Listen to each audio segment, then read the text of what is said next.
lot of those way we feel about ourselves are not always our own thoughts. Like 98% of those things that we feel are things that we picked up between the ages of, I say conception. And the reason why I say conception is because when you're in the tummy, you can hear things. Right. And so it's from conception up to 7, like your mind is absorbing everything because it doesn't have the ability to reject it. So if you think you're stupid, it could have been a period of time where you heard someone else call somebody else stupid, you know, or someone might have called you stupid. And so your mind took that on as the voice. And so the self-love is like looking at, why do I feel this way about myself? And knowing that those were programs that was placed on you by someone else. Like, oh, I remember this person called me stupid. Or you start analyzing, like, do I really think I'm stupid? Today I'm interviewing Shunda Jenkins. She is an alternative healing practitioner. She uses access bars, meditation. I'm sure she's going to share with us some amazing, exciting things that she has about what she does for people and with people. Welcome. Thank you. I'm glad to be here, Rachel. I appreciate you allowing me to just be here and share with your audience a little bit about myself. Yeah, we're so glad that you're here. So the focus of this really centers around self-love, because I believe, and maybe you do as well, that it's one of the most important things we can do for ourselves. And a lot of people are not in the habit of prioritizing self-love. Yes. So yes. No, I was just going to say, so either you can share your opinions on self-love, or if you just want to jump right in and get on your soapbox. Well, when it comes to self-love, in my younger years, I used to look at self-love as like, I'm going and getting my nails done, or, you know, doing little things like that. But now that I've grown and gotten wiser, I look at self-love as something different. It's more about accepting yourself and your full self, and not really allowing, like, even your voice. Like, if you have an opinion about something, like really voicing that. And it's about your boundaries, like respecting your boundaries. And so self-love is really about just fully embracing your full self. And that was something that I did before I met my husband. It's like I started my self-love journey just because in the past, my prior relationships, you can say that I didn't really love myself because I didn't really pick the right people. But I feel like every experience really helps you grow. But when I went on my self-love journey, which it's like I haven't got off of it either. Yeah. I got to know myself, because most of the times we don't really know ourselves. And that's kind of why we do a lot of things that show that we don't love ourselves. And what I mean by we don't know ourselves is that sometimes we don't even know what we like. Sometimes we dress because we got to dress this way because we don't want to be judged or whatever. Sometimes we choose activities based on what our friends want or the person we're dating want. And so we're always choosing everything for everyone else, and we're not really choosing for ourselves. And in those past relationships, I felt like I was more doing for them instead of actually being myself. Like, I like country music, but the people I dated didn't know I liked the country music. My husband now knows I like country music, but some people thought I'm being someone different. But no, I was just like, my ex was like, you're this is not you. I know. I'm like, no, this is actually me. It's because I didn't let people actually see me, or even allow myself to see me. And I think that's what self-love is about allowing yourself to be you, no matter if anyone else gets it. Yes. Oh my gosh. Woo! That I was writing some of the things down when you were talking that you were saying, and choosing yourself is one of the things I wrote down that I really love, because it's so many people, like you say, we've gotten used to wearing certain things or acting a certain way or doing certain things so that, so and so will find it acceptable or pleasing to them. And it may not even be conscious. We just do it on automatic. And then in taking the time to have this self-love for yourself, it sounds like not only were you accepting yourself and knowing yourself, but I get a sense of, did you find that you started being attracted towards a different kind of person, or did you start showing up differently in relationships because of that? I'm I think curious. so I tell people like I got smart at dating because Uh-huh. sometimes when you don't love yourself, which I didn't, Mm-hmm. I was accepting anything. And Mm. I don't think it was because like I was like I started to be attracted to a certain thing. It's that Mm-hmm. I was just accepting anything. And so when you don't Mm. love yourself, you might think, oh, this is all I can get, Mm. because that's what you believe. And so Mm-hmm. on a subconscious level, you're thinking, okay, I can't have that because this Right. person wouldn't like me because again, you don't love yourself. So your standards are not that standard of that person. And so Mm. when you don't love yourself, you just take whatever. And that's what I was doing. I was like, okay, I'm just going to take this person because I don't believe I can get treated by someone like that, like good like that. Or Mm. this is what I'm going to take because this is what I've been told. And then you have these stereotypes about, the stereotypes I was hearing, not that everyone else here, but in my environment and the things I was watching, I was hearing the wrong things about what a Mm. man is and men Mm. cheat, men treat you like this. And Mm. so I'm thinking, okay, well, this is normal. Right. Oh This my is all I'm gosh. going to get. Right. And so I accepted it. But when I love myself, I'm like, I don't care if I'm single for the rest of my life. I'm not going to take that. And I'm not going to take that. This is what I Mm-hmm. want. And I'm okay if it takes forever. So Mm. it was more about me not loving myself. And that's what was causing me to just pick people that there were so many red flags. Like it could have been a red flag in my face and I still ignored it because again, I was so vulnerable. Like I was just wanting something. And when you don't love yourself, you're searching for something to make you feel whole.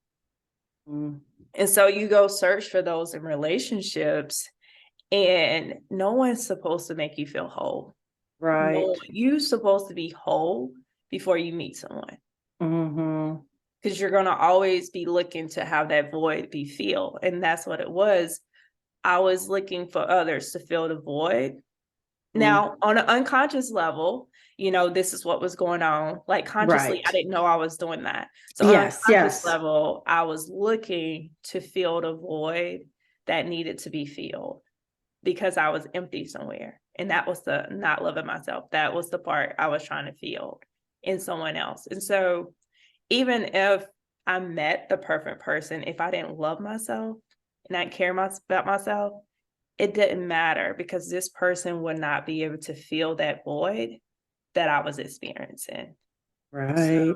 that's why I had to go on that self-love, start my self-love journey. It's because I noticed that was happening. Like something's not right. It's not just the person, it's something that I'm Mm. doing as well. And that was me taking ownership because I'm not blaming the past, the guys that didn't work out because, I needed that experience in life. But in order for me to find something different, I really had to sit down and look at, all right, what is going on? And I just started Mm-hmm. dating myself, not knowing what I'm doing. I Yeah. started just like dating myself and thinking about the person I want to be with, but not really holding on to it. I'm like, all right, if it happens, it happens. I don't care how old I am. If it Mm-hmm. happens, it happens. But I'm going to spend time with me and have fun with me, you know?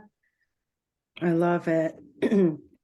I love that so much. And when you were talking, I was thinking about if more people were willing to either do meditation or something else, spend this time to get to know themselves, maybe either before dating or if like they've had a lot of relationships that didn't work out or a bad run, it takes some time to meditate, to know yourself, to, as you say, because if we're trying to have somebody else fill the void, they're never going to be able to do that long term. They might fill it for a weekend or a period of time, but they've got their own life to live. They may have their own void that hasn't been filled.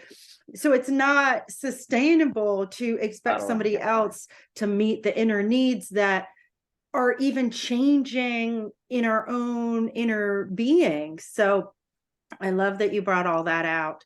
Do you mind telling us a little bit about what are some of the things that you started doing to get to know yourself, to date yourself? Did you just go do fun adventures or meditation retreats, or tell a little bit, if you feel comfortable, about what are some of the things you did and or what you discovered while you were doing it?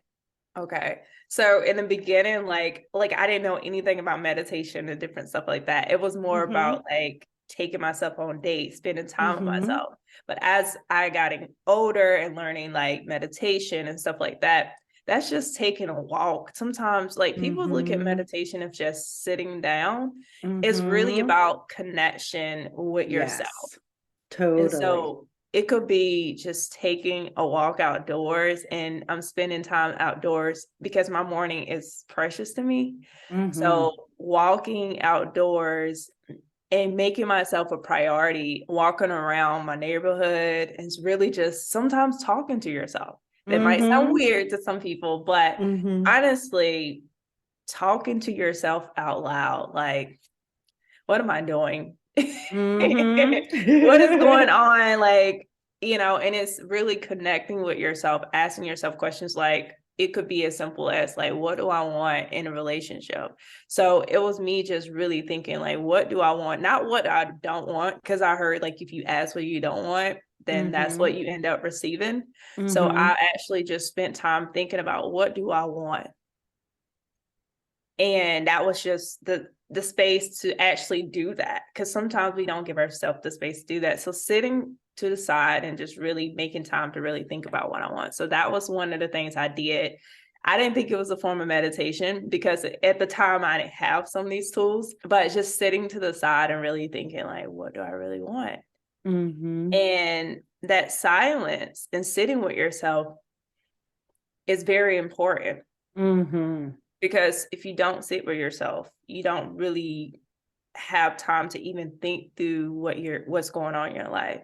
And so sitting with myself was important for me to find out what I really wanted in a relationship, or even what was going on in my past.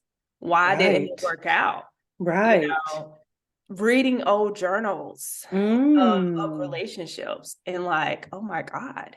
So that was what I was doing to actually figure out what my next part of my life is going to be like, and being okay with just you, only being you. Like, if I lived my whole life single, I will be okay, because that's how much I got to a point where I just love myself so much that it didn't matter if I met someone, because I am so in love with myself, so in love with me and my quirks and, the things that I didn't like about myself and my body. So that was what I did. I spent time really with myself.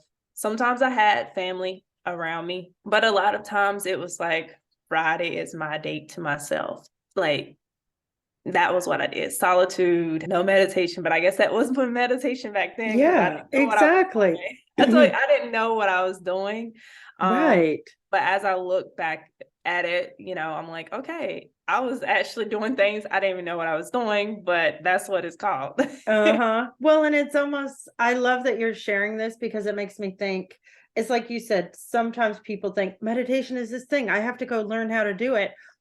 But you just had a knowing of, I need some space to reflect. And I think anyone can do that in a way that fits for them, and they don't necessarily have to go meditate. You're still going to get a benefit of taking a walk and looking at old journals or whatever it is that you reflect upon yourself. And so that I'm really glad you're bringing that up, because it gives people permission to realize that however you want to enter into this, you can make it fit for your own life. Maybe some people listen to country music while they meditate. Yep. I don't know. I don't know if there's any meditation tracks set to country music, but I don't know either.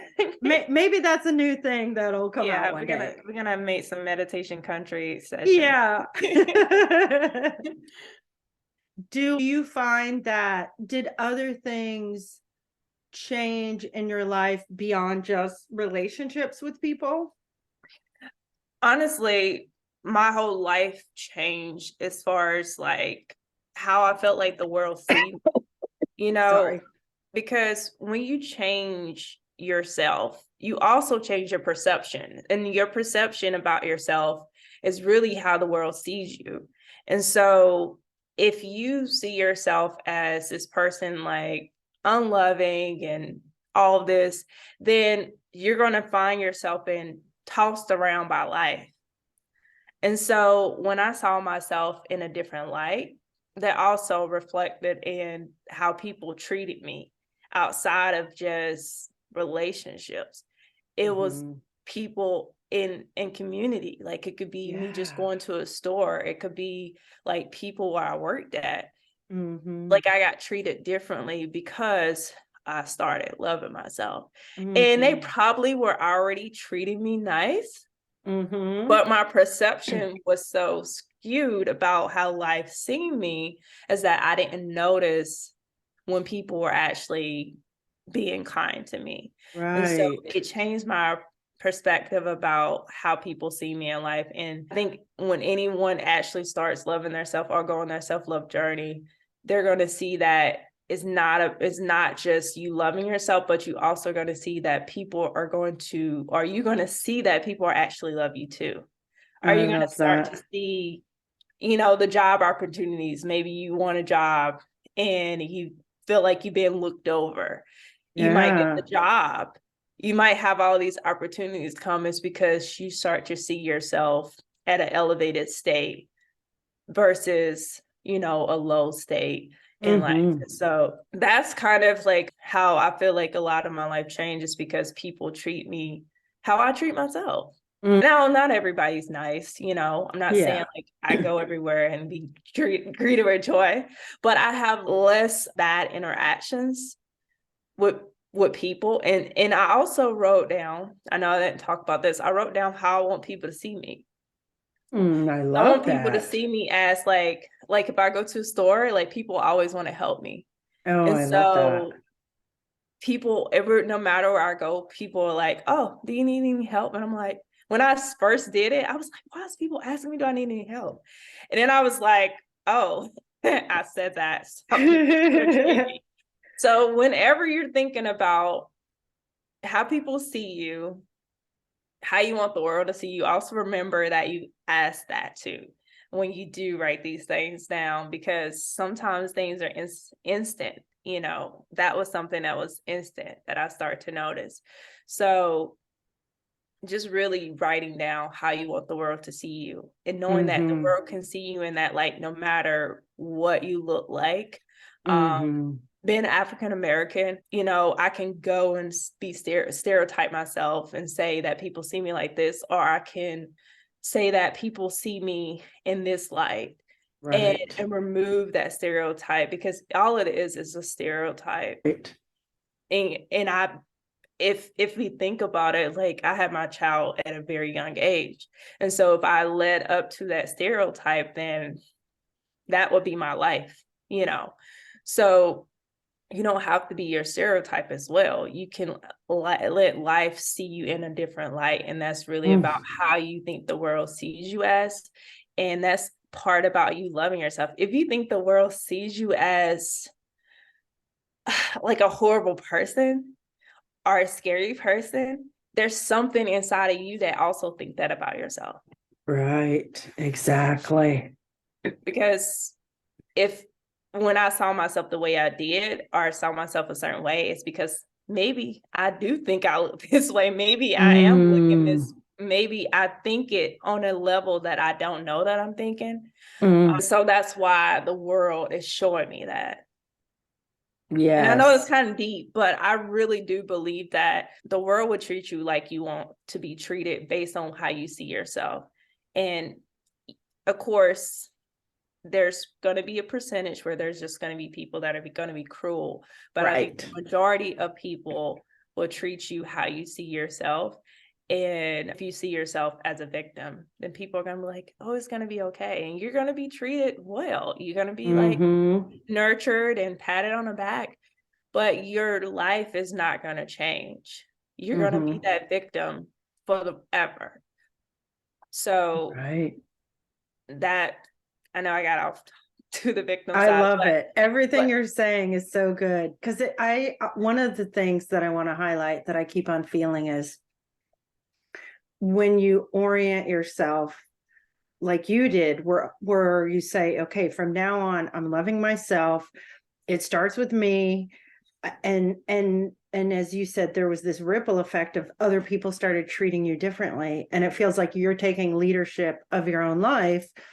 And I'm really glad you brought up the part about the stereotypes too, because like you say, it could be easy for you to be like, well, this is a stereotype people have about people who look like me or people in this situation like me. So I'm just going to believe it. But then you're only rising to what those stereotypes are. And if that stereotype isn't useful for you, then it's like you said about the red flags in the relationships. Then you're just, settling for what somebody else, but it wasn't even one somebody came up with this idea. Whereas with you taking charge, to me, I keep on thinking of it being like you're a leader in your own life because you love yourself and you're saying, this is how people will treat me. This is how I treat myself. Then other people can rise to the occasion because how many people are just going to walk up to somebody who's in a real negative state of mind or they're a victim or whatever and just say, oh, I just wanted to tell you I love you. And I don't think anybody else is going to just come into your life and try and change your perspective of yourself. Like it really does have to come from this internal place. And then, as you said, people around you change, opportunities change. And who knows, in a big way, maybe you start changing the stereotype too. And the people are attracted to you who believe similar things that you believe. And to me, I just love all of it because it feels very affirming and it feels there's a lot we don't have control over. yeah, but we do have control over how much we love ourselves or how much effort we put into, oh, this is how I'm going to treat myself.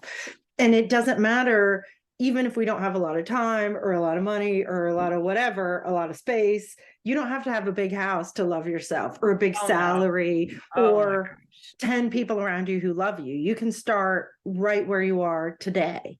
Yeah, definitely. And when you say something about money, you don't have to have money to love yourself. Like you have to decide. And that is really getting to know yourself and forgiving yourself, because sometimes we don't love ourselves because we think about all the mistakes we made, right? Yes.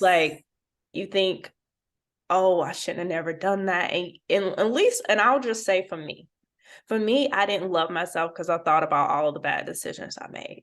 And I was so disappointed with myself. I was so because I'm very A-type, perfectionist, and that's things that I have released, but I was being that gotta be perfect.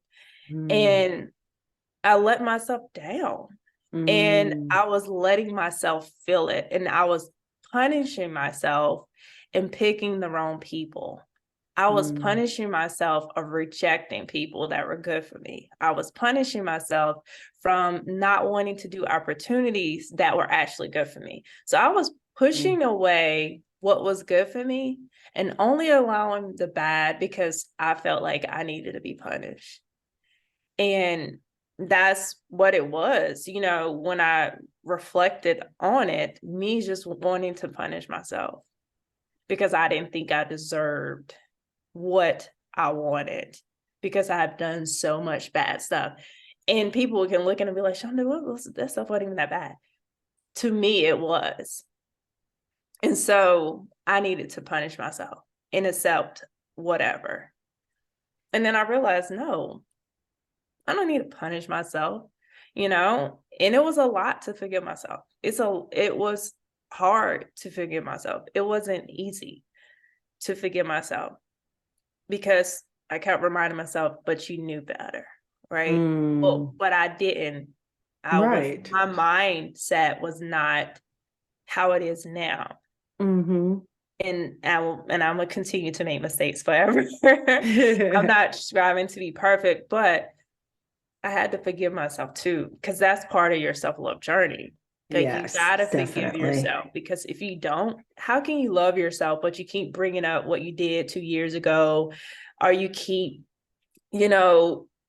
reminding yourself of, if you're trying to lose weight or you're trying to get healthy, you're like, well, you should have never ate that. So what? Like, it's over with, it happened. And you gotta love yourself when you are not being yourself. When you're making mistakes, you gotta say, all right, we did it. Nothing we can do, it's over with. And when you have your meditation, sit in it and say, look, I know I messed up. And this is what happened, and I talk to myself, my higher self, connection with my higher self. And I say, look, this is what the situation is. I messed up, but I need your help. I need your guidance. And that is my inner guidance. And usually I leave my meditation. I might cry a little bit in my meditation. I might not. And I leave it. But I feel better because I let it out. I released it. I forgave myself. And I say, all right, I accept it for what it is. But I still love and accept myself, because you have to, because you can't change what happened. We can't change what happened. You can be, even if you're a criminal in prison, like, what happened. Yeah. You have to forgive yourself and accept the consequences for your actions. If I run the red light and I'm mad at myself for not paying attention because I was doing something else in my car, and I run the red light, and then the police pull me over and I get a ticket, I can't be mad at the police. I'm mad at myself, and I say, all right, Shunda, we run the red light. This is our consequences. We got this ticket, and this is what we have to deal with right now. Yeah. But we're going to love ourselves. We're going to pay the ticket, and we're going to love ourselves, and we're going to learn from this, and we're going to move on. And if we end up making this mistake again, like 10 years from now, it's okay, because we're still going to love ourselves. And that's what ourselves needs to know, is that we love ourselves no matter what. Because you're never going to be perfect, and do not try to be perfect, because if you try, you're only going to make more mistakes. Yeah. That's so good. And I like, you mentioned this a little bit earlier about sometimes the things we accept in others are things that we're maybe believing about ourselves. And so when you brought up forgiveness, I'm really big on forgiveness too, because it's so powerful. Yes. I think of it as like stuck energy or emotions. And when you free it, oh my God, you feel free. Yes. But being mad at yourself or someone else, that it's this down spiraling negative place that it doesn't actually help you do that much. Like, it doesn't really move you forward. No. And I agree with you about when you take the time to forgive yourself and learn from it, sit with it, and be okay with it, it lets, to me, it feels like your whole being relaxes, and you're creating this space of, I can love myself, I can make mistakes, we're all going to make mistakes, as you said, and it makes life feel not so high stakes of, well, I got to get this right, and I got to do all these things right, because the other part of this is the world is changing in a lot of ways, and we're going to all have to adapt and change and do new things. And in like the media, if you make a mistake, well, people are all over that. And, and yet we don't have to be that way to our own selves in our Yeah. own lives. We can let ourselves have compassion to change, because we keep on changing. Like you mentioned with you have a child, and I think about with my kids, two things. It's like both parenting. I'm parenting myself like I would want to be parented, of Yeah. having love and forgiveness. Yeah. And I also think every stage of development my kids go through, I have to learn something new. Yes. I'm making a lot of mistakes.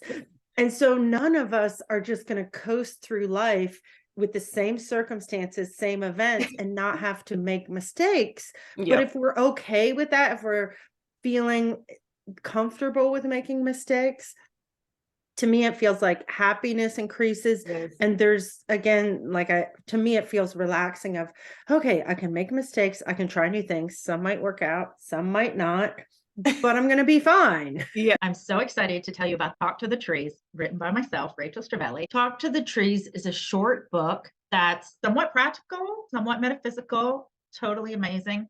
It's about connecting to the wisdom of the trees, actually literally talking to them, metaphorically talking to them, learning from the wisdom of these elder beings related to what can we gain from them in terms of resilience, how to get through hard times, how to approach the times that we're in.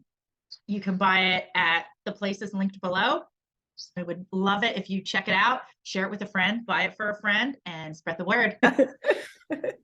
It's like a safe environment for a child, right? Yes. Like if a child is tiptoeing like over their Mhm. parents, like if I do this, I do that, you know, I'm gonna get in trouble. That's how we feel. Like if we have that unforgiveness and we feel like we got to be perfect, then we're that child that's tiptoeing. I don't want to make mommy upset. So Right. I'm just going to, you know, I mean, if they make mommy upset, if they do something wrong, they're going to be like really sad. You know, so that's the same thing with ourselves. We're really parenting ourselves. I tell people all the time, my kids are teaching me. And I'm Yes. parenting myself in a way that I give myself a safe environment to love on Yes. myself if I mess up, to be like, all right, I'm gonna have this tough talk with you as well. Like, all right, what's going on, Shunda? You know, so it's also about loving yourself, but also having those conversations, right? Those pep talks, like we need to get off the floor and get on a horse. Yeah. And we're gonna get back up and really having those conversations with yourself as well. So it's a combination of both. It's a combination of forgiving yourself, being honest with yourself, because we're not perfect. So if we did do something wrong, be like, yeah, I did something wrong. I hurt that person's feelings because I was in a bad mood, you know, and be like, all right, I'm sorry.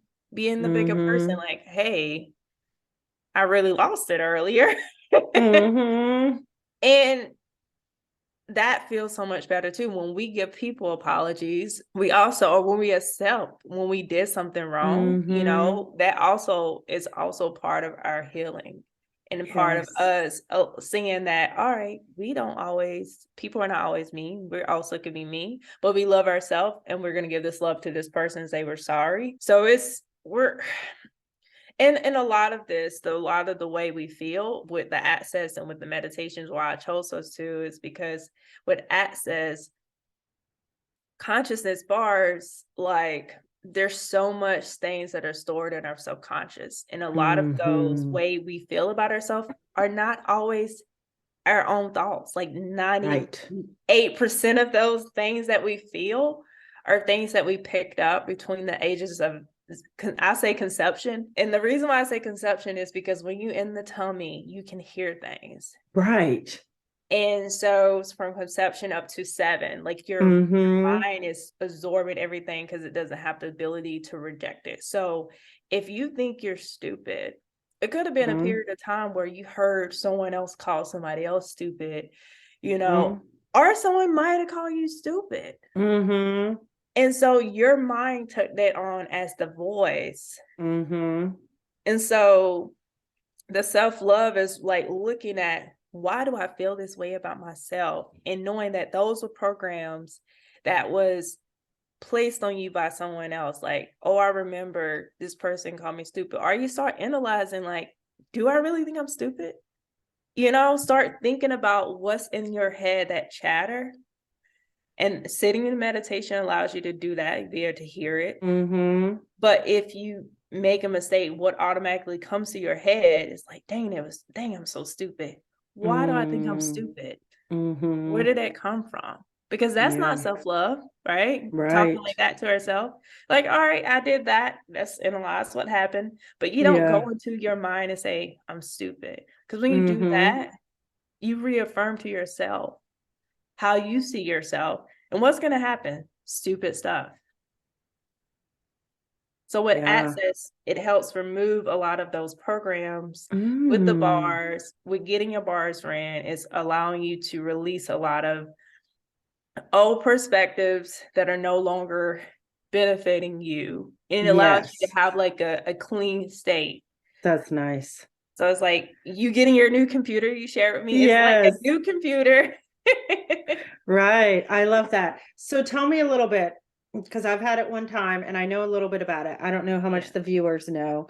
So maybe can you give us 1 or 2 sentences of just, if you've never heard of it, what it is? And then what I really want to know that I'm curious about is, when you're working with someone, how do you ever talk to them, or are you just running the bars? Tell me a little bit more. Yeah, tell us. So Access Bars Consciousness is, there's 32 points on your head, and different points are related to different things. It could be hopes and dreams. It could be age, how you think about aging, because some people worry about being, getting older. So there's different points that I touch on your head, and this is just energy running through your head. And so what happens is you are laying on, you can either lay down or sit up, but I usually have them laying down, and you can talk. We cannot play music. Okay, because that might like interfere essentially. So with music, because music, every music has a frequency. And so when I'm running your bars, if that frequency is a certain amount, if it's on the frequency, it could affect how you actually release a lot of the things that you need to release. Wow. Yeah. So we cannot run music. They say you can watch movies, but normally I just talk to the person. I don't see the point of watching a movie during that. No. So I don't have a TV on, but there's no music that can be ran because it can be interfering with the session, because it would keep them on a certain frequency. And what we want to do is give them the power to actually release what is no longer serving them. So there's different things. There's also a bar point for money, because some people have different relationships. They have a relationship with money and how they see money. Some people might think that money is the root of all evil, or it's hard to make money. And so that becomes their subconscious programming. Right. And so when they're trying to quote unquote make money, right? And they think it's hard, they're going to think that it's hard to make money. It's going to be this constant struggle with money. If their belief is that I don't never have enough money, then they're never going to have enough. They're going to always see it. So no matter how much they have, they're never going to have enough. And so with Access, you're able to release a lot of those old programs. And the more you do it, of course, because not everything is always released in that session. Yes. Some people that'd be a lot. It's a lot of stuff to release. But some people might not want to release some of those things too. Right. It's really what you're ready to release. And people talk in the sessions. People might cry in the sessions. People might see stuff. My son saw stuff in our session. Some people, get emotional in the session because and when you are getting emotional, it's best to release it. Do not hold your tears in, because if you hold it, it's not going to allow you to release what you need to release. People laugh. I mainly talk, and then some people fall asleep. Wow. Matter of fact, everybody falls asleep, but they think they're woke the whole time, by the way. But funny. Everyone in my session, everyone falls asleep at some point. They might be in and out of it, but that's okay. It's because your body is so relaxed, and that's actually better, because you can release even more. It's about being Yes. relaxed. So it's kindness and gratitude, sexuality, our body, how we see our body. But yeah, it's an energy modality. It's about using energy to release some of those things that are stored that no longer serve us, any of those limiting perspectives of how we see life. And honestly, I did it because I had a busy mind. And it really helped me, like, with, because I mean, I do meditation, but I guess bars was just something I needed too. And so, like, now it's like after my session, I was like, oh my God, I love this. Like, and I said, I gotta keep this. So it's more than just that. There's tools. There's like all of life comes to me with ease, joy, and glory is one of the statements we say, because that's beautiful. If you say that so many times, like if you're like have anxiety and you start saying it and you just keep saying it, you'll slowly calm your body down. So sometimes I say that, sometimes like. And can you repeat it again? Because I'm writing this down. All of life comes to me with ease, joy, and glory. Ooh. And the purpose of Access is to basically equip you with knowing what you already know. It's not about, it's about you already know this stuff, but some reason it got away from you. And so we equip you with the tools that you already know. And I feel like it's kind of like self-empowerment, because that's how I want my clients to be self-empowered. So all of life comes to me with ease, joy, and glory. And then another tool that I use every day, actually throughout my day, is how does it get better than this? Oh, I like that one. I've heard that one before. Yeah. So if you're in traffic and you're like, oh, that's easy to do that, right? Yes. But when you say, how does it get better than this? To me, it becomes a game, because I don't sit long in traffic, and I'll do it. And then like traffic I start feeling myself getting frustrated. I'm like, why am I getting frustrated? I can listen to a podcast. I can listen to an audiobook. And I say, how does it get better than this? And I might get something, like I might receive money or, and I'm like, how does it get better than this? Yeah. And it could be like, I'm at a red light and it's taking a long time. How does it get better than this? And then I might end up having endless green lights.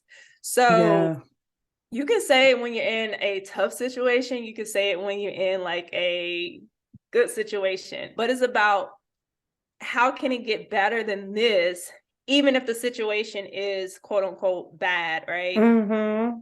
It's about the optimism of that. So I use that like every single day. Like that is all throughout my day. I use, how does it get better than this? And I usually say it in my head, or if I'm by myself, sometimes I'll say it to somebody, like if I got something and somebody like, oh, you want this? I'm like, how does it get better than this? And I'll text that. That's fun. So I use that one a lot, but part of using that as far as self-love is allowing you to actually get back to loving yourself. When you release some of those old perspectives about how you see yourself, the meditation is really connecting with yourself. That's why I use the tool. It's about allowing you to get back to you. And that's really what I want for people. I don't want you to think that you need someone else to feel fulfilled. I want you to know that you're enough. And when you love yourself, everything that you want will happen for you. You're going to find the relationship. You're going to get the career. You're going to have a successful business. You're going to be an amazing mom or amazing dad, or whatever you are. You're going to be that because you took care of you. You start loving you, and everything around you started to change for the better. So yes, I believe self first. Take care of you, and everything around you will change. And you're going to change the lives of so many people, because people come up to me and be like, you're such an inspiration. Like I started working out, I started doing this, or like people tell me like, you're not the same person. Like you changed. Like I'm so proud of you. Like people older than me. But it's about you being you and loving you And they're going to, whoever listening to that, you're going to also get that, because you're going to change people by you being yourself and loving yourself. That's amazing. I love that. And I love how you're inspiring people. Well, tell the listeners and the viewers, how can they find you? The links will be wherever you find the links, description box or elsewhere, but tell them in your own words where you'd like people to connect with you and follow you. Okay. So you can connect with me on social media, Facebook, Instagram is Shunda Jenkins. And then on TikTok is Shunda Jenkins 4. For my Access page, I'm just going to have her put it in a link, because it's like Access Consciousness, and then it has my name at the end of it. And when you click on that, you can actually read about Access, and then you can book a session if you're local, because this is a local process. But for meditations, we can do that via Zoom. Awesome. Excellent. Thank you, Shunda. This was so wonderful. And I feel newly inspired and good in my heart. I hope everyone listening is thinking, wow, this was good. And how does it get better than this? Yes, exactly. How does it get better than this? And start using that in your life. I promise you. And they come back to the episode, they can comment and say how it changed their life. Yes, that's a great idea. They can come back and comment. I have on my dresser, how does it get better than this, on a note card. Wow. And in my bathroom, I have one that's a similar one. And I get really excited by them because, as you said, it reattunes you to looking in an optimistic way at your life, and it helps the bad moments pass quickly. Yes. And the good moments make you feel like it's this good and it gets even better. It's tricking the mind. Yeah, exactly. Well, thank you again. This was wonderful, and we'll see you around. I worked on it. So I wanted people to get back to them and their authentic self, so that when you're your authentic self, like, you don't have to worry about, am I being enough for this person? Am I being enough? Because you already know you're yourself and you're enough. Yes. So that's kind of that's what it is. Yeah, that's and amazing. I'm using these tools. I love it. I am here to tell you about my free manifesting short course that you can download below. It's 5 days of doodling and manifesting, getting you to look at manifesting in a fresh new way and getting that creative muscle working so you can start making new connections and seeing new things that you have never seen before. Go ahead and download that free course below.